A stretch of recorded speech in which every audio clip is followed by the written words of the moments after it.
What up, y'all? It's Moments to Downtown Melo, and listening to the Entertainment Report on iHeartRadio, live from Dubai for Monday, March 2nd, 2020, delivering some major stories and trends going on in the world of entertainment and beyond. You can follow the show on Facebook, Twitter, or Instagram. Facebook.com/The Entertainment Report with Ray Melo, that's RAYMELO. On Twitter at The Enter Report, or on Instagram at The Entertainment Report. You can listen to the show anytime you want on iHeartRadio. Just go to iHeart.com or your iHeart phone app, search for The Entertainment Report, and it'll take you to the page. Everyone had a fantastic weekend. Mohamed Roslav's There's No Evil won the Golden Bear for Best Film at the Berlin Film Festival this weekend. Eliza Hittman's Never Rarely, Sometimes Always earned the Silver Bear Grand Jury Prize Saturday, while Hong Sang-soo took home the prize for Best Director for The Woman Who Ran.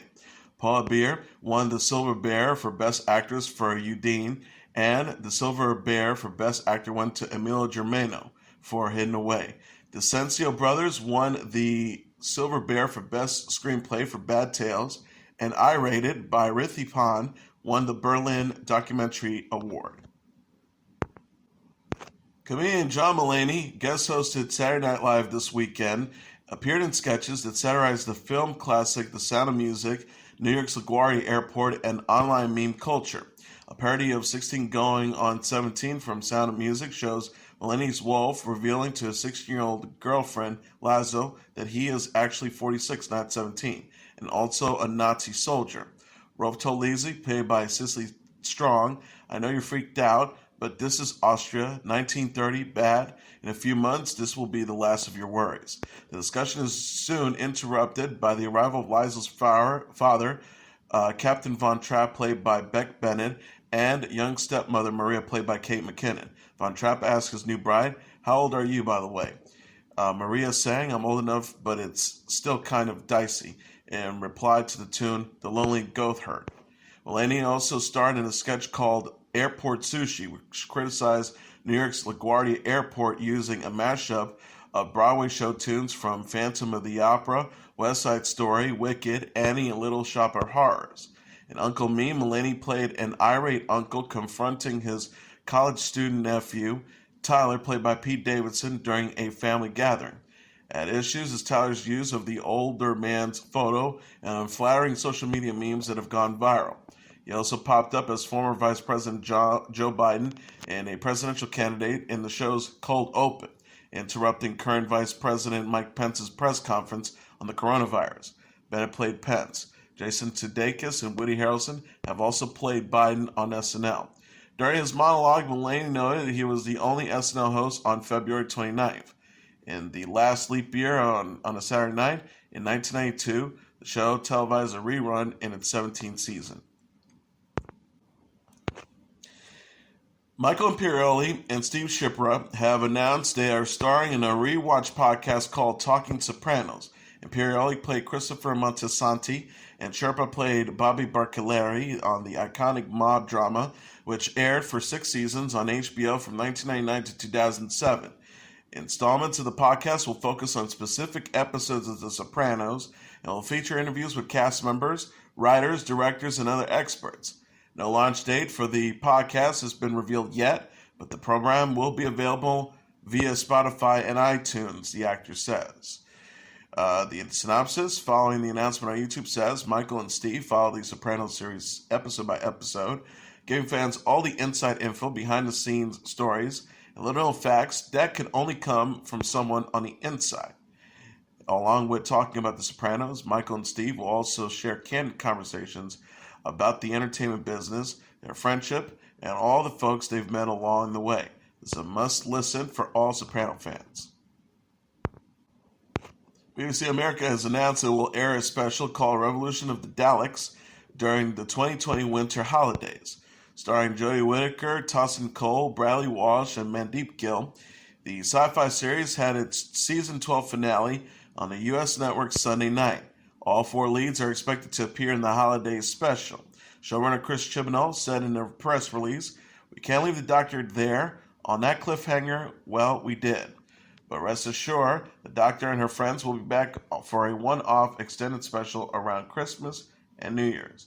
I don't know when they're going to put it on yet. Otherwise, we'll tell you. There will be Daleks. There will be exterminations. Thrills, laughter, tears. You know, the usual. See you at the end of the year.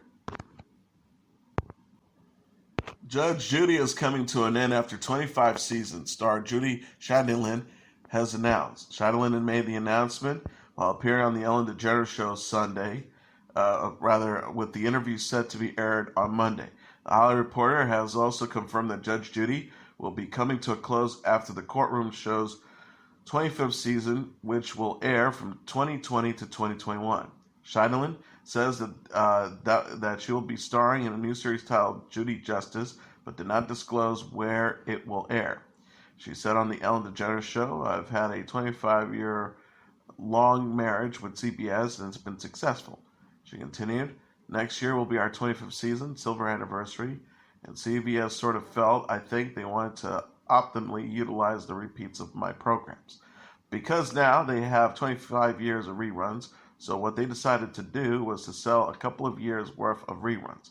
But I'm not tired, so Judy Justice will be coming out a year later." Clare Crawley was announced as the new Bachelorette Monday on Good Morning America. Crawley, 38, will feature on season 16 of The Bachelorette, which will air on ABC in 2020. She previously appeared in season 18 of The Bachelor, featuring Juan Pablo, season 1 and 2 of Bachelor in Paradise and Bachelor Winter Games, where she met Benoit Savard.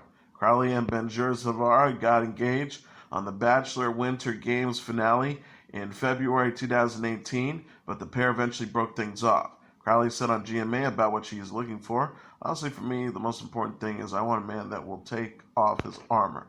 I want a man who is strong and willing to take off his body armor, open himself up, and be vulnerable. I think that is some serious strengths right there, but I want a man who can do that." Shannen Doherty says she is coming off a productive great week amidst her latest cancer battle. Doherty posted on Instagram Saturday, "After a year of dealing with cancer, coming back, and other stresses, I'm back at it. Taking care of myself and embracing every day. It's not always easy. I have days I'm depressed or just plain lazy. But I push through with the help of friends at Anacum Courtright has been relentless in getting me to hike and learning new ways to cook that feed my soul as well as my tummy, but in a very healthy way. She, along with Chef Oren and Malibu Rat Kitchen, have made cooking healthy, fun, and sustainable. If that wasn't enough, Anna Marie brought in at Kiera Stokes Fit to kick my butt yesterday. It's been a productive, great week. I feel better. My skin is alive, and so am I." Doherty, who's 48, also shared photos of her enjoying a sunny day outside or outdoors with 2 female friends, as well as plates of healthy-looking food. The actress announced last month that her breast cancer has returned. Doherty has been battling it for more than a year and is now in stage 4. She was first diagnosed in 2015, but underwent chemotherapy and was cancer-free in 2017. Singer-songwriter Halsey says she plans to take a break from touring when her current manic show ends this summer. The 25-year-old entertainer wrote on Instagram from Munich, Germany on Sunday, "I think 2020 will mark the end of me touring for a very long time. Thank you for making the memory so special. I am cherishing every single minute." She also posted photos of her performing on stage. Halsey is touring the world to support her album Manic, which was released on January 17th. The North American leg of the tour series is slated for June 2nd through August 1st.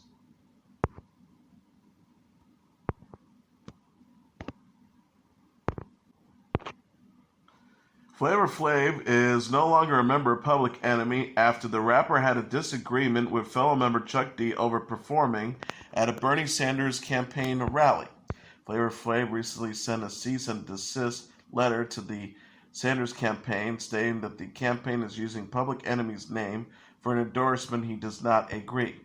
The letter says, while Chuck is certainly free to express his political views as he sees fit, his voice alone does not speak for Public Enemy. Public Enemy the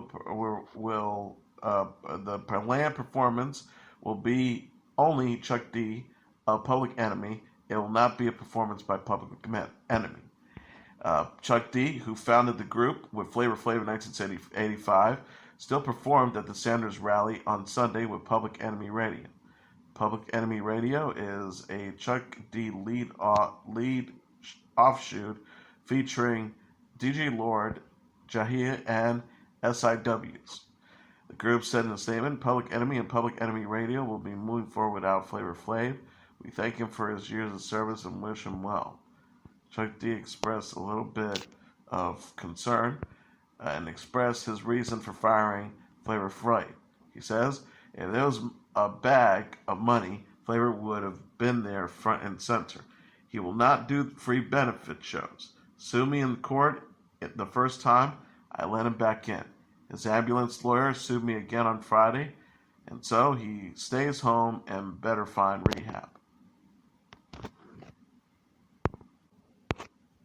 Justin Bieber's Changes is number one in the United States. Coming in number 2 on the Billboard 200 charts dated Saturday is a Boogie With a Hoodie, Artist 2.0, followed by Tame Impala's The Slow Rush at number 3, Roddy Ricch's Please Excuse for Me for Being Antisocial number 4, and Monsters X All About Love at number 5. Right at the top tier are Post Malone's Hollywood's Bleeding, Billie Eilish's When We All Fall Asleep, number 7, The Late Pop Smoke with Meet the Woo, Volume 2 at number 8. Number 9, Music to Be Murdered By at number 9. And number 10, Halsey with Maniac. Horror movie Invisible Man is the number 1 movie in North America, earning $29 million in receipts this weekend, and BoxOfficeMojo.com announced on Sunday. Coming in number 2 is Sonic the Hedgehog with $60 million. Followed by The Call of the Wild, number 3, with $13.2 million. My Hero Academia, Heroes Rising, at number 4, with $5.1 million. And Bad Boys for Life at number 5, with $4.3 million. Sonic the Hedgehog was number 1 for 2 weeks, with earning $26.3 million last weekend, and $57 million in the debut weekend, for a total of $100 million. Rounding up the top tier are Birds of Prey at number 6 with $4.7 million, and Practical Jokes, The Jokes at number 7 with $3.5 million, 1917 at number 8 with $3 million, the Brahms the Boy 2 at number 9 with $2.6 million, and Fantasy Island at number 10 with $2.3 million.